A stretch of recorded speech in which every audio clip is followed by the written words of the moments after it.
Živijo YouTube, torej danes vam bom predstavil šahovsko otvoritev s imenom Sokolska otvoritev. Sedaj, to je teoretično slaba otvoritev za belega, ker dejansko premakne kmeta na B4 v prvi potezi, ampak če se črni ne zna dobro braniti, se lahko znajde v kar velikih težavah, torej dajmo si jo kar ogledati.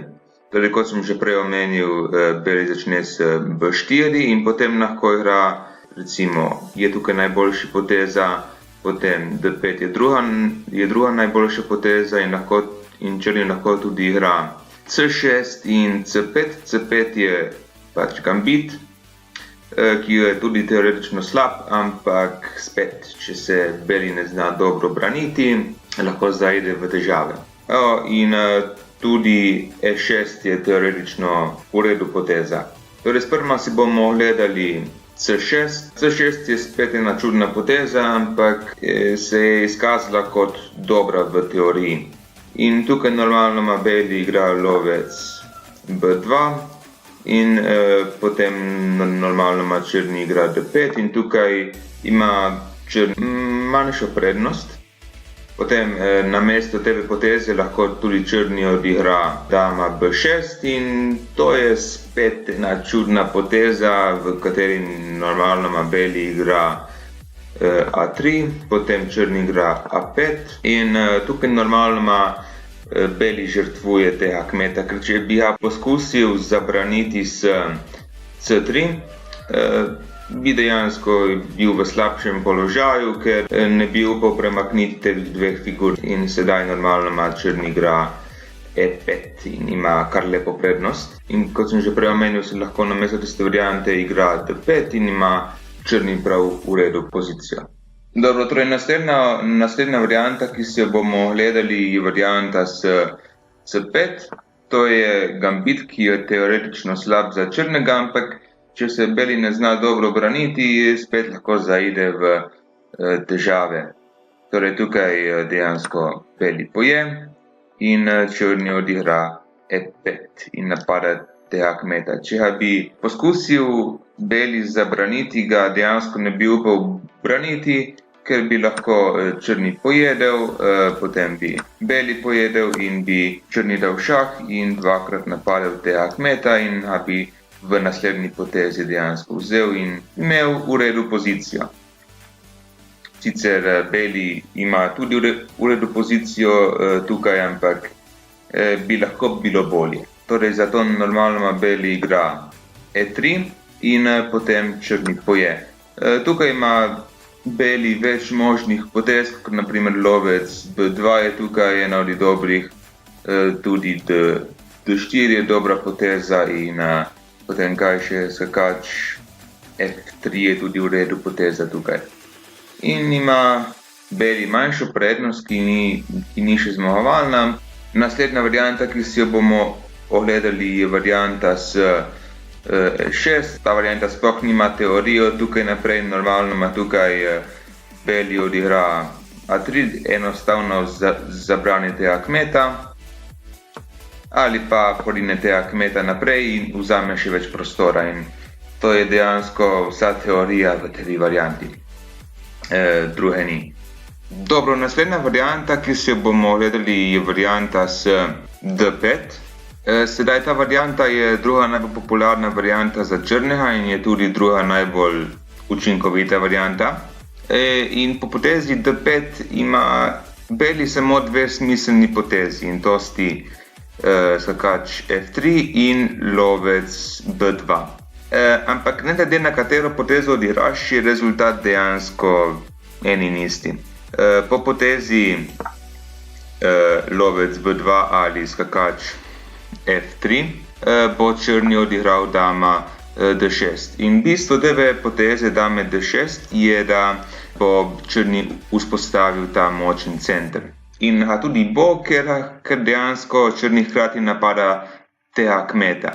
Tako da razen če ga beli želi izgubiti, kar ga ne želi izgubiti, bo črni vzpostavil ta močen center. Torej, ker beli tega kmeta ne želi izgubiti, bo beli odigral A3 in potem bo sedaj črni igral E5. In to dejansko je celotna varianta. V nadaljevanju lahko beli odigra D4, E3 ali pa skakač F3. To so vse možne variante, s tem, da skakač F3 je najslabša. Tevi dve sti nadaleč najboljši, oziroma E3 je najboljša. Dobro, sedaj, ko smo si ogledali vse stranske variante, si bomo gledali še glavno varianto, ki se začne s potezo E5. In po tevi potezi beli vedno igra potezo lovec B2. Sedaj črni poje, beli poje in od tukaj naprej črni vedno igra potezo skakač F6, kar je tudi edina poteza. Potem ima tukaj beli več možnosti, lahko igra skakača ven, lahko igra E3, vse to so dobre možnosti, v tej varianti je igral E3. Sedaj ima tudi črni več možnosti, lahko igra D5, lahko naprimer rokira, v tej varianti recimo je rokiral, ampak ne glede na če bi igral D5 ali bi pač rokiral, je pozicija na koncu še zmeraj približno ista, tako da ni razlike med potezama skoraj. Potem tukaj igra beli skakač F3 in tukaj ima spet črni več možnosti, lahko igra takoj D5, kar je najboljši poteza, lahko pa igra tudi skakača C6, kar je brez teorije ta poteza s skakačem, zato bomo odigrali D5. No in na to normalno ima beli igra C4, lahko pa bi tudi igral lovca na E2, kar je tudi čisto v redu poteza. No, po tej potezi C4 ali pa po lovcu na E2, ni važno, bo črni odigral trnavo E8, sedaj napada tega lovca. In sedaj se beli umakne. In črni odigra potezo C5. Namesto poteze C5 namesto tebe poteze C5 lahko tudi črni odigra potezo za skakač C6. Kar je čisto v redu poteza, ampak blokiraš tega svojega C5 kmeta v procesu, zato je bolje igrati C5. In v tej poziciji ima dejansko beli samo dve možni potezi in to sti A3 ali pa kmet poje na D5. Če beli ne bi igral katerekoli od teh dveh potez in bi recimo igral lovec E2, bi sedaj črni odigral kmeta na D4.